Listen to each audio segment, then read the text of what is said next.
혹시 우리가 매일 마시는 그 한 잔이 마음의 무게를 바꿀 수도 있다는 사실을 생각해 본 적 있으신가요? 아무도 신경 쓰지 않던 작은 습관이 눈에 보이지 않는 곳에서 우리 감정에 영향을 줄 수 있다는 이야기입니다. 오늘은 많은 분들이 매일 마시는 그 음료가 우울감과 연결될 수 있다는 흥미로운 연구를 소개하려고 합니다. 물론 이 이야기는 단순한 상식이 아닙니다.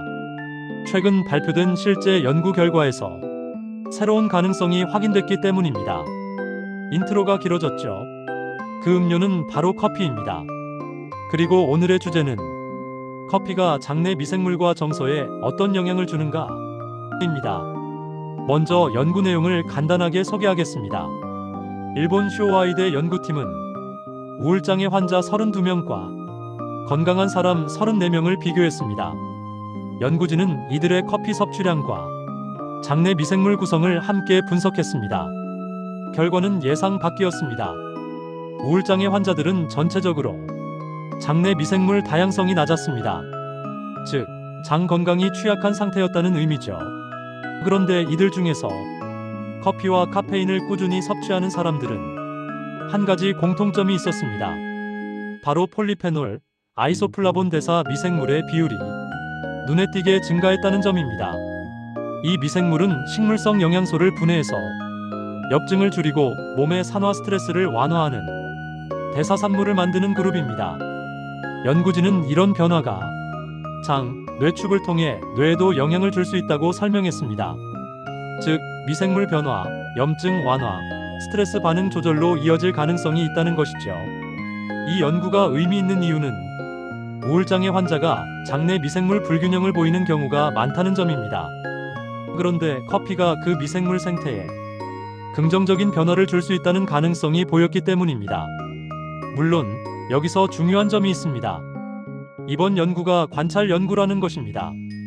즉, 커피를 마셨기 때문에 우울이 좋아진다, 이렇게 단정할 수는 없습니다. 전문가들도 개인차가 크기 때문에 모든 사람에게 같은 결과가 나오지는 않는다고 강조했습니다.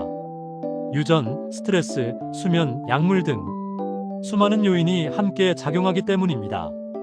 그럼에도 불구하고 이번 연구가 던진 메시지는 분명합니다. 식습관이 장내 미생물에 영향을 주고 장내 미생물이 다시 정서와 뇌 건강에 영향을 준다는 장, 뇌축 개념이 점점 더 실제 데이터로 뒷받침되고 있다는 점입니다. 커피에 포함된 폴리페놀이나 카페인은 장내 미생물에게 일종의 성장 스위치처럼 작용할 수 있습니다. 심지어 앞으로는 차, 발효식품, 식물성 식단 등 다양한 식습관이 감정 건강과 어떻게 연결되는지도 더 활발히 연구될 것으로 보입니다. 여기서 우리가 얻을 수 있는 교훈은 무엇일까요? 우울감이나 스트레스 관리에 커피가 직접적인 치료제가 될 수는 없습니다. 그러나 일상적인 식습관이 정서와 뇌 건강에 영향을 줄 수 있다는 사실을 한 번쯤 생각해 볼 필요는 있습니다. 식습관, 잠, 운동, 스트레스 관리, 이 네 가지는 결국 장과 뇌를 동시에 건강하게 만드는 기본 요소입니다. 마지막으로 오늘 내용을 정리하겠습니다. 첫째, 우울장애 환자는 장내 미생물 다양성이 낮은 경향이 있다. 둘째, 커피 섭취는 폴리페놀, 아이소플라본 대사 미생물 증가와 연결될 수 있다. 셋째, 이 변화는 장, 뇌축을 경유해 정서 건강에 긍정적 영향을 줄 가능성이 있다. 넷째, 아직은 초기 연구이므로 과도한 일반화나 치료 가이드는 어렵다. 하지만 우리가 매일 마시는 한 잔이 생각보다 더 넓은 세계와 연결되어 있다는 사실, 이 점만큼은 매우 흥미롭습니다.